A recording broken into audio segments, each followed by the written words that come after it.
Good morning, everybody. Welcome to the OK Grognard Show. Today is Friday, July 24th, 2020. It is 10 a.m., not 9:30 a.m., because we're running a little late today. But it's still beautiful, Lake Geneva, Wisconsin. It's a Building Adventures Day. We're going to take a look at something that was built quite some time ago, back in the early days of 3.0. when there weren't a lot of high-level adventures. Good morning, LexFire22. Thanks for putting up with my lateness today. I appreciate it. Ink Dweller 8, if you're still there, thank you. If you had to go, so be it. I understand. Thank you anyway for dropping by. It's this was called Cooperative Dungeon. Well, you know, I forget if we intended to make a whole bunch of these right out of the gate. I think there was a plan that we were going to keep making them. CD, do I actually have CD01 on there? Let me have a look. I got to get a closer look on my box here. Yeah, CD01 TAB, that's Cooperative Dungeon 01, Terror and Blasphemy. So at the time that this was put out, we definitely had every intention of doing more of them. Let me jump over. It all starts with a map for these things. I got to tell you that. The René Malgrin, a French Canadian, or was he a Frenchman who was in Montreal? Forgive me if you're ever seeing this for me not knowing that off the top of my head. Something I could probably research. Yeah, research would be important for these shows, huh, Mark? Yeah, how about it? Especially something you worked on yourself. Well, check this out here. This wonderful map. So his thing was, hey, I want to make some maps, and let's get a bunch of people together. I said, I'll help you organize it. We'll put it up on a thread on EN World. We'll just invite people to volunteer to select rooms, and then we will let them make a room, and we'll put it all together. We'll give people an overarching theme. I think René himself would always take, like, the big room, the bad guy. I would usually grab some smaller room or thing toward the end that other people hadn't selected. So people would look it over. Other individuals, all four are listed as free on DriveThruRPG. That is correct. All four are free. I put them all together in a bundle so you can just grab them all at once. I think this one's like a 14th level. These are all 3.0. Technically, so easy to use with 3.0, 3.5, Pathfinder, any of the offshoots of that. Probably Castles and Crusades, it would probably be easy to convert. Certain systems, obviously, it's easier than others. In any event, we would put up the map, and this was a finished map. This wasn't the original map, so the original map was a little less detailed, and then it was go for it, tell us what's in all these places, pick a room, take a couple of weeks, I think maybe it was a month, write it up, and then let us know what it is, and we'll adjust the map and put them all together. I did all the layout work. And we had a couple of people that would work on the editing. Let's see if we can make this rotate counterclockwise. There we go. Color and counter map of the complex. Again, this was 3.0, and there was a sort of a formulaic norm to any adventure that was going to take you from one level to another. Should all be of the appropriate challenge rating, all the encounters within it, and there should be approximately 14 encounters. So we would later start to embrace that. This had a lot more rooms to it, It was pretty big, as you can see. It's 47 pages. That includes the cover, so, and the open game license, which all of this stuff was covered under the open game license. Let's go back there. All of that is right there, all that information. And then, let's go back to table of contents. And I'm telling you all of this stuff because it's key to the idea of adventure building. This is one approach. If you want to do it cooperatively with a bunch of other people, you could do it this way. This is exactly the way we did it. It was specifically meant to make building some high-level adventures in the early days of 3.0, when there weren't a lot of those published. As a lot of people will know, 3.0 third edition Dungeons & Dragons came out, and they had learned from Wizards had learned from the troubling ways of TSR in the 1990s.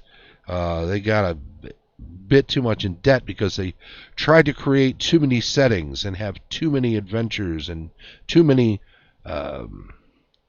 low print run, low profit products flooding the market, rather than focusing on the core and just periodically putting out stuff. So they kind of they outgrew themselves, right? Because the core books are always going to be your bestseller. And Wizards put that as a edict for themselves. And they tried to keep a pace of one major book every 3 months, I think was the plan, and maybe a minor thing or two, often a freebie in that interim 3 months, which in a way was kind of the formula that they used for Magic the Gathering, because you get 4 core sets a year, one every 3 months approximately, a little longer, a little less, depending on timing of the year and the way the dates fall. But and then you get some supplementary products that are lower print run that will only be picked up by a certain segment of the player base, whereas you expect the main sets in Magic the Gathering to be your bestseller every 3 months. And so true it is. As a guy who runs a store, without a doubt, the big events that surround the release of a new set, the pre-release, the release weekend, the early few weeks after a set's coming out, when it's fresh and everyone's excited about it, and they want to know all the details and they want to figure out all the interactions. That is the time when people will find that the most compelling and will spend the most money on that particular set.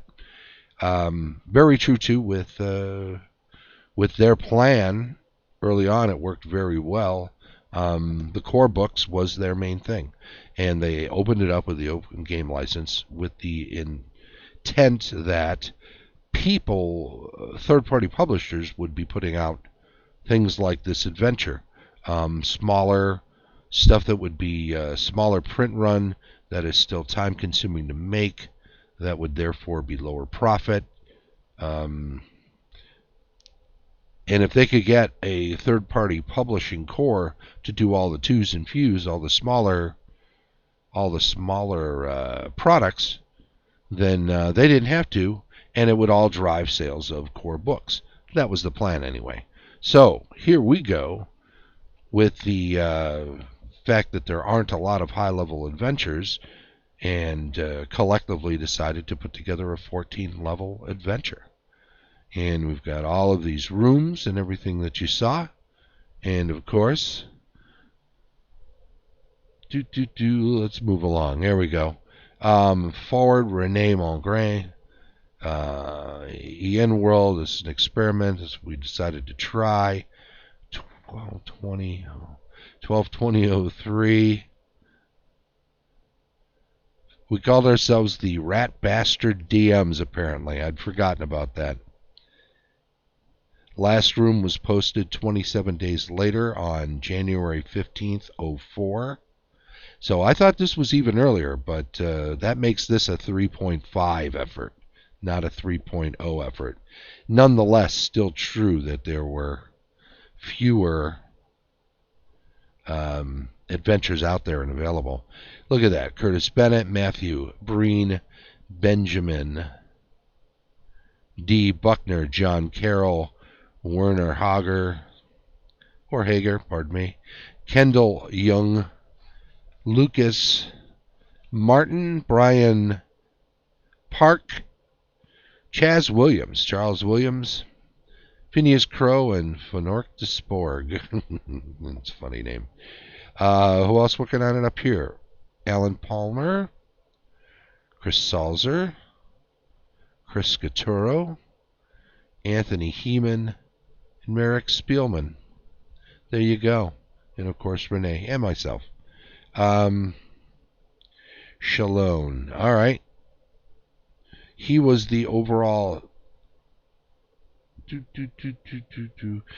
Everybody was editing. All those people I just mentioned were editors. Alan Palmer was the donated the cover illustration because again this was always intended to be free. So everybody's work on it had to be free, including myself and Renee's and everybody else. Let's see. Oh, okay. So, although the other map is pretty crisp, what we did was, for each available location, good morning, Death Angel Shadow. Thanks for stopping by. We started late at 10 a.m., so we'll be running until about 10:30 or so. The cave entrance, here, you know what? I'm going to do a quick boop, boop, boop. Big old map. See this cave entrance? Boop, boop, boop. We took each one and exploded it and put a larger visual of it up on the page where the entry was, where the write-up for that particular room was. An entry hall, so there you go. And then there was another room, and see each of these, as you can see, as a map. And now people could take screenshots of these and print them out if they're miniature users, which made it doubly fun for them. Another room. Of course, they don't show up as well because the original map wasn't as colorful or detailed, but it served the purpose back in 2004. The waiting room. Look at that. Meeting room. They would name each room,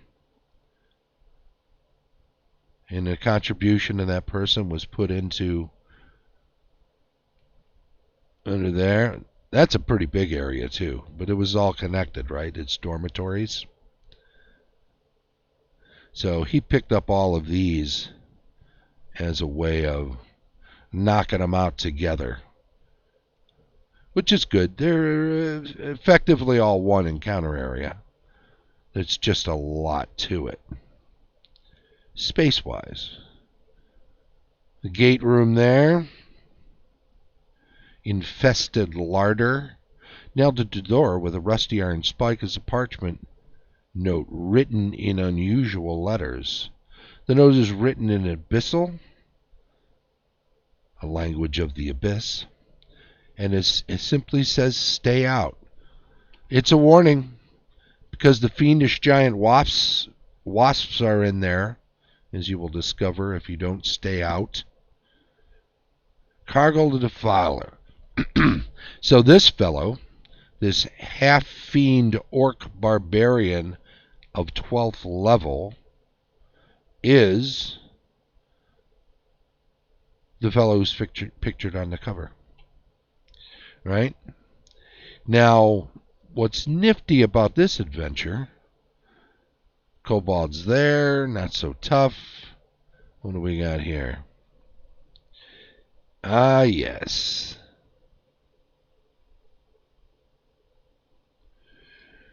So, terror and blasphemy refers to the pair of baddies. Brillani, there's some Brillani in here. Nasty enough. Gus Kellogg the Dapper.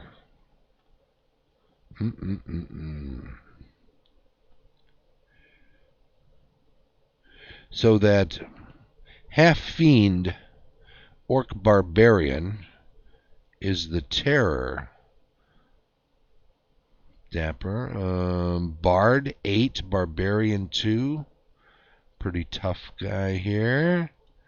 Not the toughest yet, though. If I'm recalling all of this correctly.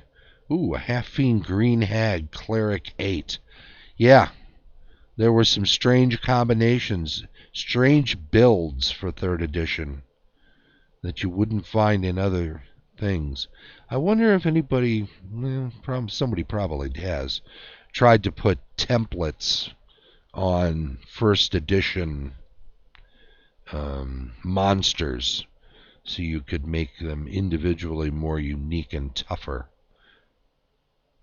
Encounter definite D multifarious. Hyper Smurfs naming convention. It's pretty funny. Fam and Stan, male human fighter 9. Couple of 9th level fighters with a 12th level sorcerer in the guest quarters. They're just visiting. There's a spy hole to keep an eye on the guest quarters. Right? And oh, wait a minute. Did I pass it up? There's a Vrock. Another another extraplanar being. This one's chock full of it. Obviously as a 14th level. They called them outsiders in the mechanical vernacular of the 3rd edition, 3.5 actually in this case. Visible Stalker was included in this adventure. What do we got here? Huh. Good old chest high acid arrow trap. Very nice. Keep you on your toes. There's a Spectre. Nasty. Spectres are nasty. They create spawns. They have energy drain, of course, in 3.5. Gain attack 2 negative levels. Jeez. That's just rude. That's not nice. That's not nice at all. What do we got here? The Abyssal Privy. You know what? I could just make this a little smaller. And that way I'm not blocking parts of it, right? Could have figured that out sooner. Boom. What else we got here? The Abyssal Privy. Yeah, here's the thing. I remember it was a big discussion back in 2004, an adventure building point of interest here, if you will, was the idea of where are the bathrooms? Do monsters just crap in a pile of straw in a corner, every one of them? Every disgusting one of them? Well, sure, some would, right? I mean, they don't care. Some probably don't even stop their daily duties to... some animals are strangely comfortable with just dropping their leavings wherever those droppings are dropped. Upkis, Advanced Fiendish Black Pudding. We were big on templates back then. Fiendish Black Pudding. But of course, in the case of this, where everything's extraplanar and the big bads are meant to be dealing with all sorts of other extraplanar, all the creatures got to be fiendish or half fiendish, right? Look, it's a half-fiendish human, wizard 3, cleric 3, mystic thurge 6. Mystic thurge believe was a prestige class. You know, when I popped into one of the half-price books earlier this week over in Madison, I did a little day trip, like the original Enterprise, one bathroom for the whole ship. Right on. Well, there are some dark stories where you discover what it was that people were doing in the Jeffries Tubes. And mostly it had to do with their morning constitutional. But they had bathrooms on the Enterprise. I mean,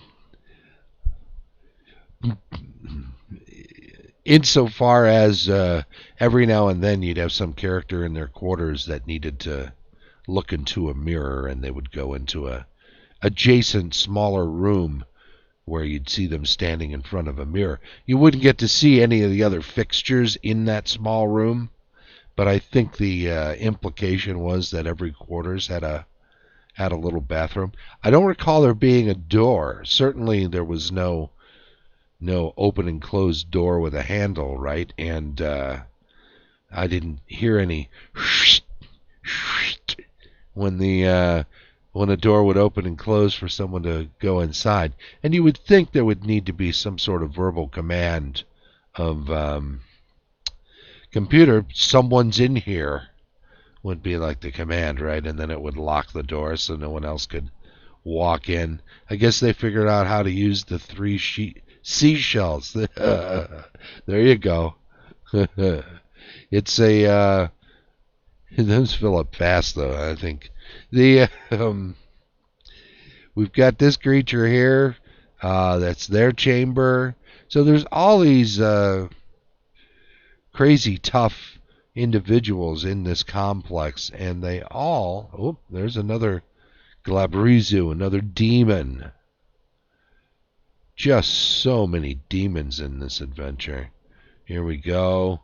Storage for gaming equipment, because that's right, they had games in here. There was a prisoner's cells, a demon retriever,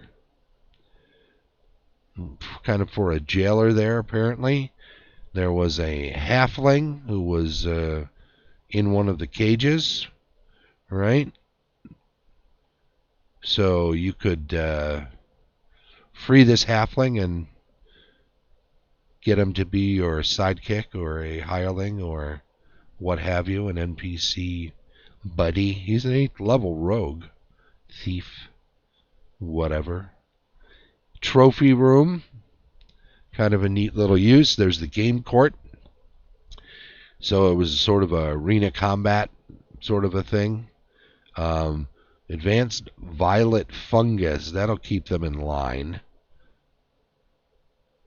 If you don't want anything escaping from the arena, got to put a little something nasty on the walls and around there as a deterrent for them leaving. Another Vrock in the visiting and home team rooms. So there was a couple of locker rooms. Clever layout on this, huh? Yeah, well, layout. I did the layout. Like how I paired the 2 rooms and then did the write-ups right side by side with each other. I thought that was neat. Anyway, there's more to it there. What do we got here? Yep, that's the Vrock write-up. Stat blots on these things were just uncommonly large, as you can see. Crossing genres. Yeah, on the, yeah. What do we got? Infernal Sanctuary. Anthony Creamsteak Herman. Some of the names people were choosing back in the day always seemed a little odd. I know there's always a story behind every name that someone has chosen, and that's pretty cool. No one's ever... I don't think I've ever discussed the story of how I became Creative Mountain and thus started Creative Mountain Games. But I will tell that story here. And I will tell that story now. And it's not that impressive.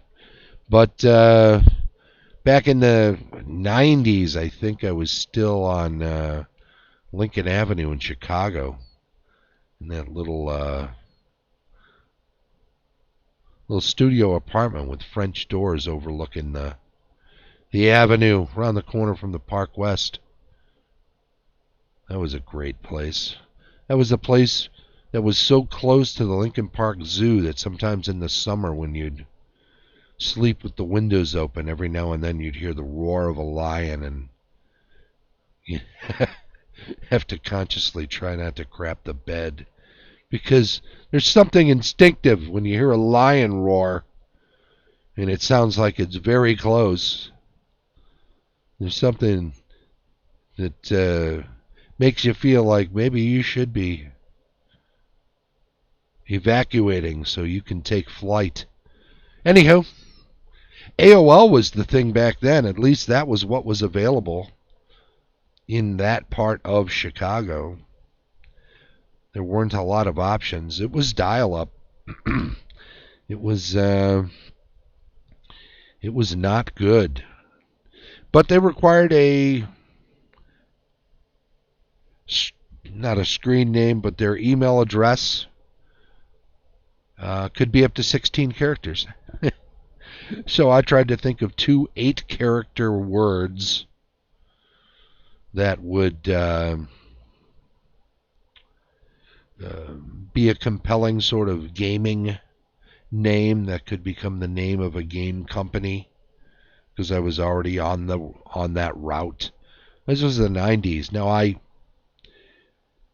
mark the beginning of the 2000s as when Creative Mountain Games was born, because I mark December of it, because that's really where when I started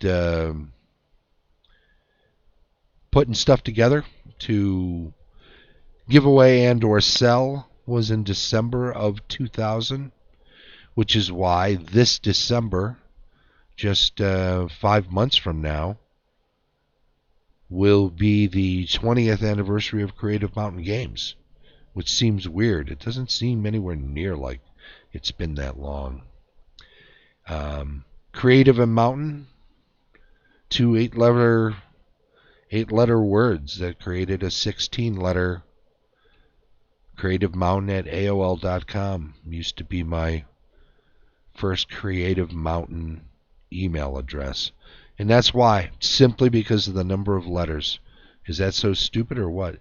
We went on a field trip to Brookfield Zoo once, says Death Angel Shadow. So what's up with the CMG in Chi-Town? I've been to Lincoln Park Zoo. It was around 40 years ago. Oh, yep. Chi-Town indeed. Yep. Yeah, I lived in the city for 20 years. I was raised up in northern Illinois. Well, originally born in Philadelphia, lived in the suburbs of Philadelphia until 1968. I was 6, 7. We moved here to the Midwest because Abbott Labs was a thing. The big Abbott Park was being opened up down in North Chicago. They had another North Chicago facility, but Abbott Park was out in the Great Expanse suburban area. And my father was transferred with Abbott Labs, and we moved here in the late 60s. And count my blessings, because growing up in northern Illinois, where there were game clubs populated by guys from Great Lakes Naval Training Center and Fort Sheridan, which is gone now, but was a thing not too far south of, down near Highland Park area. There was another military base, an army base. And when I was growing up, the neighborhood kids, the high school ROTC guys, needed people to get them better at wargaming, because they would be part of these game clubs against these military guys, and they wanted to compete and do well, but they'd just get their butts handed to them every time they played. because they were younger than these other guys and they hadn't played games as long. Anyway, all of these cats would use us younger guys in the neighborhood for fodder, opponents, so they could get better. And eventually we started going to the clubs too. And then those wargaming clubs some of the guys from those clubs used to go to Lake Geneva and play against the wargamers up here. Of course, Gen Cons had been going on since the late 60s, so some of those guys would do that. And then they'd heard about D&D early on and brought it back to Northern Illinois in the game club, and we were like, wow, this is great. Yeah, sure. And then taught us to play, and we all bought our own sets right away. Started DMing our own little group of roughhousers, youngsters. And that's the whole thing. Bleeds Cubby Blue, Death Angel Shadow. Right on, huh? Go Cubs tonight? Oh, I shouldn't say that in case a Brewers fan is watching. Bite me. Cubbies.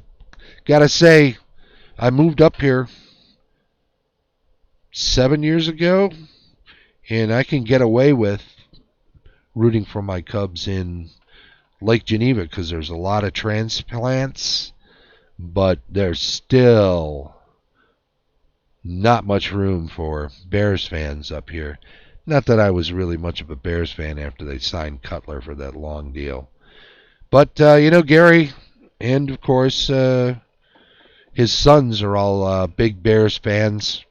Gary Gygax, speaking of which, Gary Gygax Day is on Monday. Start running your games tonight. This is Gary Gygax Day weekend. Friday, Saturday, Sunday, and Monday. So do yourself a favor and have some fun. This page here, by the way, page 44, includes Blasphemy. Blasphemy is the Marilith evil baddie that is the primary big bad. So that was the idea. Terror was the big, tough, orky guy, right, who's pictured on the cover. Whoops, let's slide that over. Here, let me just do this real quick. Right? So the Barbarian half-fiend orc, and then the Marilith was Blasphemy. So, pretty straight up, those were the two baddies. Huge stat blocks. Crazy huge stat block. Treasure room. Let's look at some of this treasure. Of course, there's a fiendish mimic in there, because it can't just be any old mimic. It's got to be templated. It's 3.5. And, yeah, he does look friendly, huh? Look at these nice little doodads and traps. Oh, we got a fiendish mimic. Of course, it's got a whole stat block on that mimic. And there's a rolled 8 by 10 foot tapestry. Depicts a larger than average Marilith holding a silver dragon using 3 arms, while the rest slice open its gut, spilling blood across the bottom of the tapestry, which is fringed in blood red tassels. Appraisal DC 25. That's difficulty check if you're using an appraisal skill and want to be able to figure out how much it's worth. It is valued at 8,000 gold pieces. What else is in here? Containing treasure. 1,112 silver pieces, 3,290 gold pieces, 230 platinum pieces, 3 amethysts, 120 gold piece each, a small bag of 21 bloodstones, 25 gold pieces each, 2 small emeralds, 750 gold pieces each, and 2 black pearls, 700 gold pieces each. A large basket of 2-inch diameter red gold coins with ruby chips inlaid. Each depicts a demonic face on one side and a bleeding sword on the other. There are 120 present. These are used to bet on the game outcomes and are worth 20 gold pieces each. So they were ruby chips inlaid in these gold coins, which have a bleeding sword on one side and a demonic head on the other. Pretty neat. Magic items. Bag of holding, type 1. Feather token, whip. Necklace of fireballs, there we go. Templates were fun. Yeah, they were neat. They were a lot of, because you never knew what you were coming up against when you saw something. It wasn't necessarily just a plain old whatever it was. It could have been templated in 100 different ways. I know Green Ronin has, and I think that's how they pronounce it. It's spelled Ronin, right? They had a whole book of advanced templates. There was an NPC book that was put out by Mongoose that I saw. And I got diverted off of this story before, but this was at the one of the half-price books in Madison, and I saw it there. And I was so tempted to just grab it, but I think they wanted like $20 for it or something. And I don't know. It was like... I didn't think I'd get a whole lot of use out of it. The only 3.5 stuff, well, no, I've got quite a bit actually on the shelf. I definitely have the core books. I got rid of the 3.0 books. Those, I got rid of them before they tanked. I got rid of them as soon as I got 3.5 books.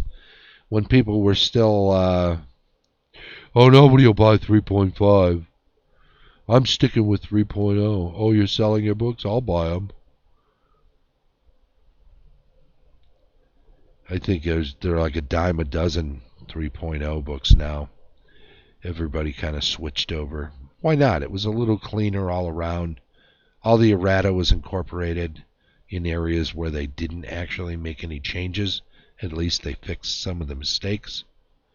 I think they messed with polymorph. Does anybody in the chat remember what kind of things they were changing, main changes for 3.5? I know they completely overhauled the polymorph spell. Did they redo the ranger? It probably weren't many months during the 3.0, 3.5 era that went by where someone didn't offer up a new version of the ranger character class. Nobody seemed satisfied. What else we got here in the treasure? Ghost Touch Scimitar +1. Arrow Catching Darkwood Buckler. That's pretty neat. Catches arrows. Great Axe +2 called Truthbringer. Lawful good weapon. Remember now, too, aligned weapons could not be used by people. So this is why this Great Axe is not in the hands of some demon. Because it would... kill them over time. Anytime they try to wield it, it would give them some sort of a damage, shock or something. Ring of Chameleon power, once owned by the halfling rogue. And the fellow that was in that cage in the prisons earlier that you could free, you could get his ring back for him. Staff of Charming, 32 charges. And listen to this description on it. A silverish red staff of thickly grained wood. It is smoothly polished with few knobs of, that should be ore projections. The top is set with silver should be A. The top is set with a silver and obsidian cap. Nice, right? Good description.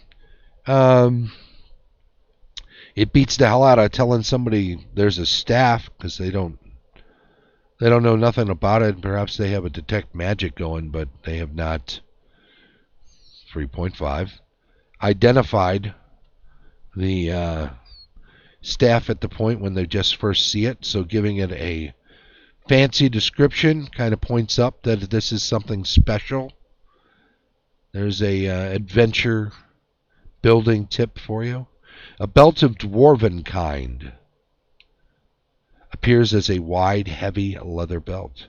Bag of devouring. Okay, it's not a bag of holding. Don't put anything in there. But it still Still gets a description. This appears like a standard bag of holding, but embroidered with a silver flame around the opening edge. So the opening in the bag has some detail around it, a silver flame in this case. The room also contains the Burlani weapons for each of the following: Holy Scimitar +1, Holy Composite Longbow +1, +4 strength bonus to use, right? When using it. The Mimic will only listen to Blasphemy, and everyone else it considers as a meal. So, the fiendish Mimic that's helping guard the treasure. So the Burlani are also, their weapons are in here because they're also trapped or captured, destined to fight in the arena, in the combat games. So this is all this Demon Marless, wonderful, exciting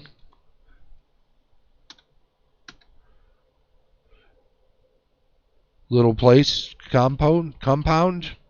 To say it's kind of like a gladiator school, if you will. So there you go. Lots of fun. 14th level adventure. It was fun taking a look back at that. There's some interesting aspects to it. We could have delved a little deeper, but we started late, and this has already been 41 minutes, which is a long show these days for us. We usually try to stick around a half hour. So we won't dive into CD 2, 3, or 4 this week. We'll bring them back out in coming weeks. Maybe not right in a row. It depends. Something might strike me. I might have something else I want to dig into next week. Not sure quite what's going to happen with next week. It may be that we're going to be doing some evening shows.